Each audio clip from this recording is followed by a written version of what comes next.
play the game with no timeouts. You ride my wave, you're getting wiped out. Big mistakes get white out. I spot you like a lighthouse. Watch your moves like a night owl. On a full moon, wolves gon' howl. Can't bounce back, no rebounds. I show up like me how. Yo. Welcome back to another episode of the Tip Off. I am your host, Iceman the Eskimo. Yo, if you see me out here with a slick back, looking like Steven Seagal, mind your business. You heard? Now, I just took the hair out. You know, it's been twisted up for a year and a half. This is the first time I took my hair out of the twist from rocking the twist in a year and a half. So it's going to be out for a little bit, not too long, but it's going to be out for a little bit. Pause on that. You know what I mean? So you see me, would you see me with the ponytail and all that? Just chillax, you heard? But today's topic, y'all know what I'm here for. Talk about the Nets. Is it important to draft a senior in a draft? Or how important is it to draft a senior in a draft? Well, we're going to get into this episode. You heard? All right. So this is my philosophy and my thinking. And I'm not saying I'm right, and I'm not saying I'm wrong. You know what I mean? I just give it my perspective on things and saying this. When you draft in the lottery, you're looking for upside and potential. Upside and potential. If the Nets just happen to get 2 lottery picks, bro, you draft them for upside. But once you get past the lottery, I'm going to say this again. Once you get past the lottery, you draft the best player on the board. Now, you know what I'm saying? The the the best player available means throughout. If we at 19, from 19 to 30, you draft the best player first, not the closest player, the best player. You know what I mean? Sometimes you can strategize and grab somebody later. In this draft, that may not be the case. A lot of students went back to school to get the NIL money. Money. You heard? And it's less players available. There are some gems somewhere that you can, possibly hold off on to get or draft later.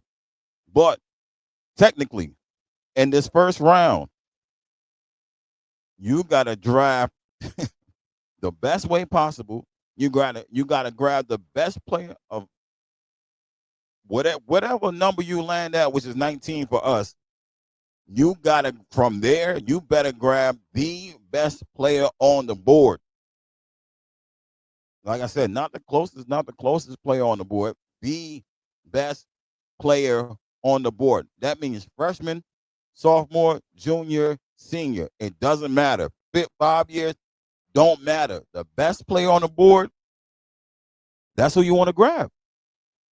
That's what you're supposed to grab. Hold on. I'm gonna say this again. Team building. Let's get this right. Team building is not all freshmen at one time and everybody sing kumbaya and come together in 4 years. Nah, it's the talent, upside, guys who's ready to play, and free agents. You mix it all. You make a gumbo. You know what I'm saying? You put it all together like a puzzle, bro. You just don't go out and grab 4 freshmen and say, all right, this is the rebuild. Uh, Again, the rebuild has started before this draft.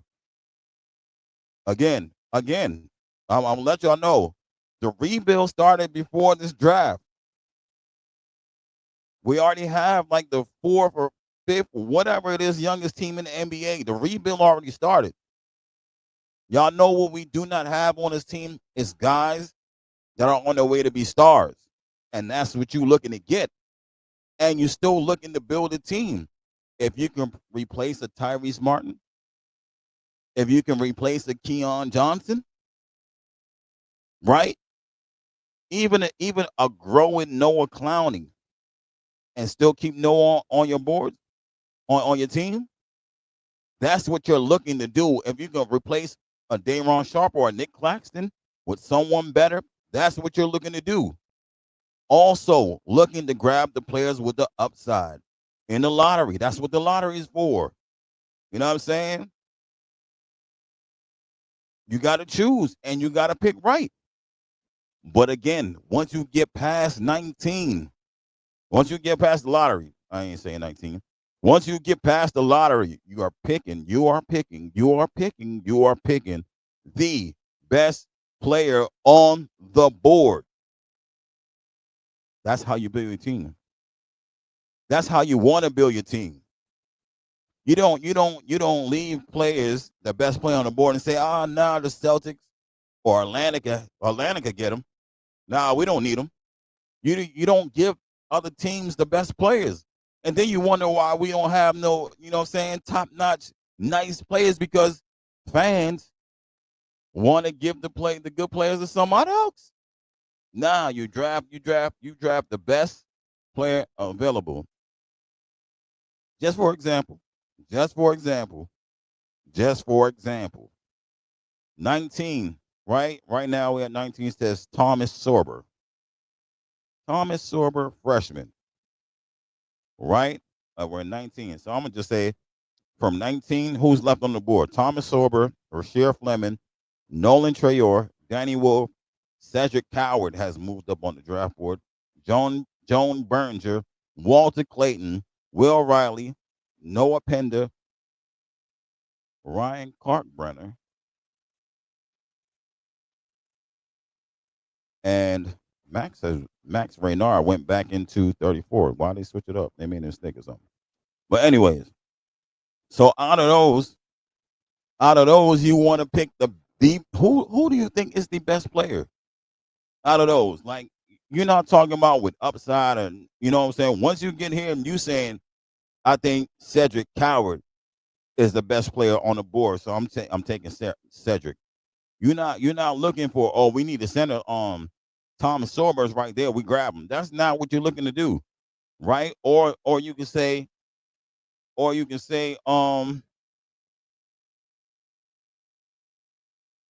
out of you know what I'm saying, out of whatever players, point guards, shooting guard, center, whatever you want to say, whoever you think the best player is, that's who you want to choose, right? I don't know why Raynard went back into the 30s where Ryan Kalkbrenner was, and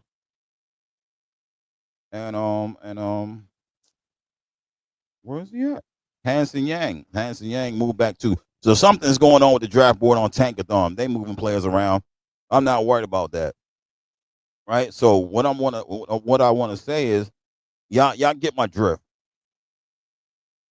You choose whoever the best is. We got 3 picks: 19, 26, 27, and 36. 4 picks. But 4 in the 4 in the first and 1 in the second. So like I said, once it's the same thing that goes with the lottery. You get down where pick number 8. Once you get down to pick number 8, you choose who is the best available player for you, for our organization, for the Nets. Right? Like I said, I'm not, if they trade, they trade. If they don't, they don't. Whatever it is, they do. I'm not here to tell you to make a trade or nothing like that. The Nets have a guy. I'm pretty sure every team in this draft have a guy that they absolutely want to get. And we seen the news on Jeremiah skyrocketing everywhere. The man that I talked about, way earlier, is on fire right now. His workouts is on fire. You can't turn Instagram, TikTok, Twitter on without seeing Jeremiah Fears workout. You know what I mean? So the dude is on fire. So I'm pretty sure he's on a lot of teams' radar as well. Do we know who else other than the Brooklyn Nets? I seen the Wizards interested. I know the Pelicans interested. I don't know if that's their guy, though. I just know the interest is there. and teams have multiple interests in multiple players, right? Jeremiah's not our only guy. I see them worked out Khan. I seen them worked out Nick Clifford. And I seen the Brooklyn Nets again. I posted. If y'all follow me on TikTok, y'all need to follow me on TikTok. The Tip Off of Brooklyn Nets podcast. I posted who has worked out for the Nets that we know of so far. It's been like 10 point guards. So I know the Brooklyn Nets are looking for a point guard. But which point guard would they get? I don't know. I can't tell you. I know they had interest in Max Reynard and Ryan Kalkbrenner because that was out earlier. Have they done any workouts? I don't know. Have they? I haven't seen any other news about it, about them looking for a center. So I don't know. Once again, I don't know who the Nets are interested in. I mean, all the way except for Jeremiah. You know what I mean? I know they, like I said, I list the players, and they're interested in those players. I don't know who's their guy though. That's what I meant to say. I don't know who exactly is their guy that they absolutely have to draft this draft. I can't tell you that. But all I'm saying is, guys, when you building a team, you want in the lottery upside. Once you get past the lottery, you draft best available player. The best. You look for the best qualities in this player, and you pick that player. Doesn't matter if they say it's a reach. Doesn't matter if they say, oh, you could have waited. You draft this player to make sure you get said player. I'm gonna give you another example because I did this before. All right. I did this when I went live, and I talked about the power forwards. I'm gonna talk about the centers. Nets fans think we need a center. I think we need another center. But at 19, if he's there, right, Nick, Thomas Sober, Joan Berger, Ryan Kalkbrenner. Those on the first round, right? On Reynard, I heard Reynard got a promise in the 20s that he will be picked up. He got a promise from somebody in 20s that he will be picked up. But on Tankathon, they got him in the 30s. I'm not worried about that, right? And Hanson Yang. So two in the second round right now. I'm just saying they might not be in the second round. And 3 in the first. So I'm just saying Ryan Kalkbrenner, Joan Berger, and Thomas Sorber. If you're at 19 and you're looking to get a center, and I'm just saying, make an example. If you're at 19, you're looking to get a center, you choose the best center. Do I think Sorber's the best center? No. He has upside. Do I think he's the best center? No. Joan Berger has upside. Do I think he's the best center? No. I think Ryan is. So my thing is, could I wait on Ryan? Who else wants a center in a draft? Who else is looking for? You know what I mean? That's how I want y'all to understand. Like the guy that you want to get, that's the best. You grab him when you can grab said player. You be like, okay, yeah, we got 2 more picks from 19, so we could possibly wait. Can you? You know what I mean? Can you wait? Again, other teams are possibly looking for the same said players. Again, who's on their board? You know what I'm saying? We don't know who's on somebody else's board. So what I'm saying, I'm gonna use another example. Say we don't get a point guard with the first pick, right? And we're at 19 again. Nolan Traore, Walter Clayton, Ben Surratt, and Cam Jones. Those are your 4 guys. There ain't that many. There's not that many guys to choose from when you looking at this. And whoever the fan base like, we know who the fan base like, right? So what I'm saying is, whoever it is, you got to take them early. If you want a point guard early, you grab said point guard that's on the board, the best available point guard.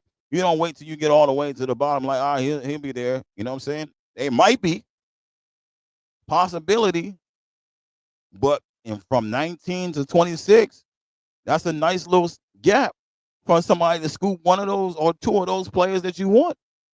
You know what I mean? Some people may not agree with me. That's cool. You know what I mean? Some people might agree with me. That's cool too. I'm no expert. I'm just giving my opinion on what you should think. And if you see it the same way I do, that's cool. But best available player. If Ryan is the best available player and you think you can wait till 26, wait till 26. Then the best available, again, I'll go with shooting guards, right? Shooting guards. Will Riley, Cedric Coward, and and that's it. You know what I mean? You got two. So if you're at 19 and those two are on the board, they said Neek Clifford might go earlier. Neek Clifford, where's Neek? At 17. I know Brooklyn Nets worked him out. He had to work out with the Brooklyn Nets. If there are only two available, then you at 19, then you got to choose one early. You know what I mean? You got to take a chance. Is what I'm saying. The availability of some players, you know what I'm saying? It's going to be short or slim pickings right now. The draft is shortened, and the importance of picking a player that is ready. One, it helps the organization. Two, it helps the coach. The transition might be a little funky. It might have to take some time, just like Jalen Wilson, to get ready. But it speeds up the rebuild. We're still rebuilding, not a rebuild from now. We're rebuilding. The more ready players you have, the better it gets. The players with the upside takes the most time. So you don't want to rush said players with the upside, but you want to give them quality players to play alongside, to help with the growth, to help with the workouts, to show them some maturity. That's what this is about. You don't draft all. I seen somebody post. I cannot remember, but I want to say it was Nets Daily. I'm not sure, but they said that if you draft too many players or said rookies, that the Nets could sometimes the organization could miss out on helping the player along as far as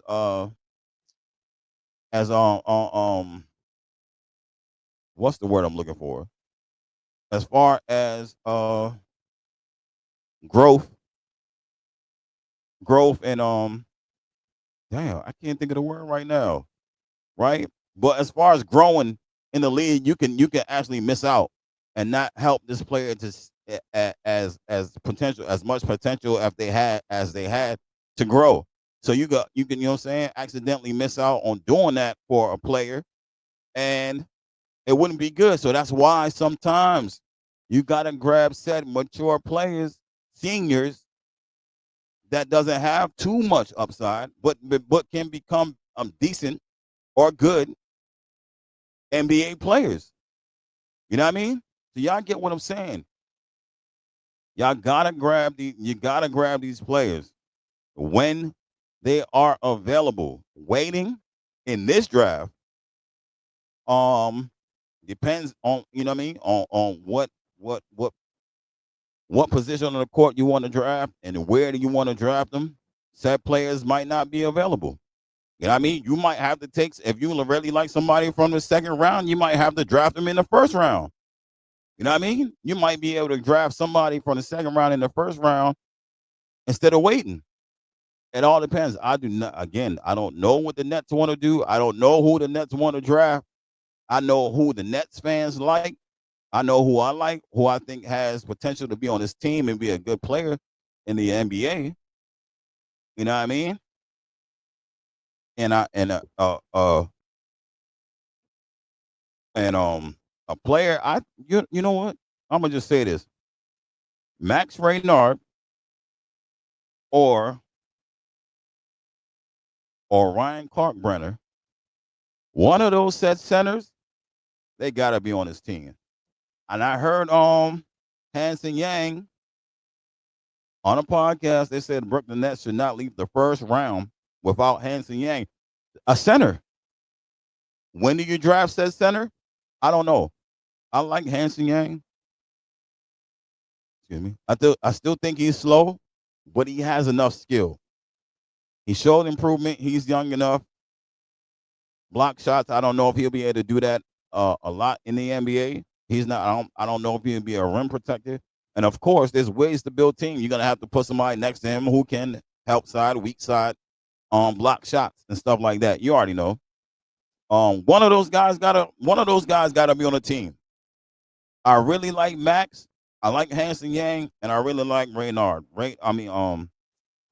Kalkbrenner is the ultimate shot blocker. Raynard is the ultimate skill guy, and Hanson Yang is second behind him in skills. Like they got passing skills, hub skills, scoring skills. Those two got those skills. Ryan can score too, but his shot blocking, I think his defense is first. He's perfect and he's good, really good in drop coverage for a big. 7'1", 250 drop coverage. Um Raynard, he can move his feet.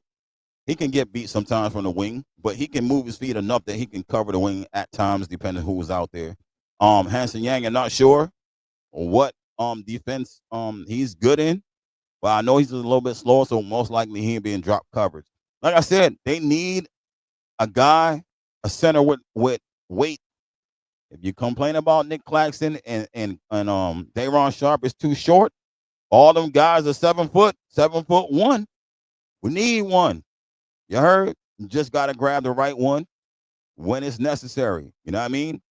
So it is important that the Nets do not draft all freshmen. They need to mix it up however they can, add some maturity, speed up the rebuild a little bit as far as mixing these players along with knowledge and growth and being well, I'm lost for words today, bro. A professional, being a professional, you know what I mean? Hey, it helps. And I don't know if they're gonna keep Cam Johnson. I know they like Cam Johnson. He's one of the guys that they said helps with younger players. He's really good with younger players, teaching younger players how to do said things. That's what you want. It's the maturity side. Coming out of college, these guys won't be experts and they got to learn. And you want to trade all the vets, you're going to have to add vets back here, someone who is like a Cam Johnson if you trade them, so that these guys don't get lost when they get on our roster. You know what I mean? So let me know what y'all think, y'all thoughts. Y'all know our motto. Y'all don't have to like, y'all don't have to subscribe, because I don't know anything. You heard? And I'm out.